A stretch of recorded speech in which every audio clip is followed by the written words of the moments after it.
Политичките лидери излегоа со истите позиции со кои влегоа на денешната средба во собранието. Неколкучасовниот состанок не резултираше со заклучок или со видлив напредок за неколкуте клучни прашања кои беа отворени.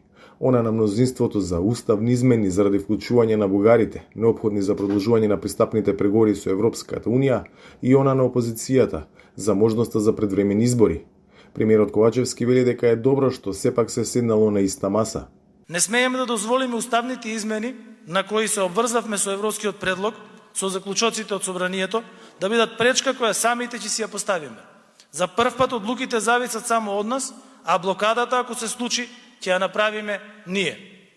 Вие веќе знаете, доколку ги изгласаме уставните измени, автоматски одиме понатаму, се отвораат кластерите без потреба од нова одлука и без можност за нова блокада од Бугарија. Треба да бидеме мудри и да го искористиме поволниот момент и атмосфера која има во Европската унија во наша полза. Неговиот коалицијски партнер председателот на ДУИ потврди дека на средбата на површина излегле големите разлики во однос на прашањето на уставни измени. Приоритет се даде на уставните измени. Приоритет треба да се даде на актуелната, дадената ситуација и ќе градиме позиција за ова прашање. Лидерот на опозицијата повтори дека пратениците на ВМРО, ДПМН и на коалицијата нема да гласаат за уставни измени. Мицкоски пак побара предвремени избори и најави дека нема да учествува на слични средби на кои ќе се зборува за уставни измени.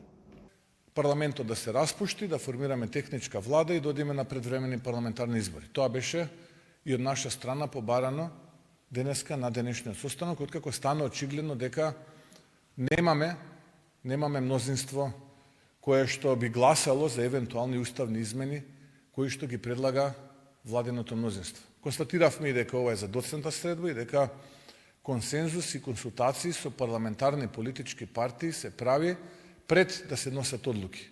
Помалку комично делуваше еден документ кој што беше поделен на крајот средбата, кој што требаше да биде некакви си заклучоци, кои што го одбивме и воопшто не сакаме ни да го коментираме.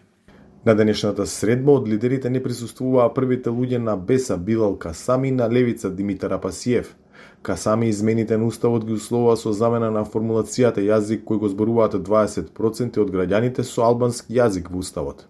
Образложението на Апасиев беше дека Левица била тврд дорев за да учествува на средба на која ќе се разговара за промена на уставот. За Гласот на Америка, од Скопје, Владимир Мирчевски.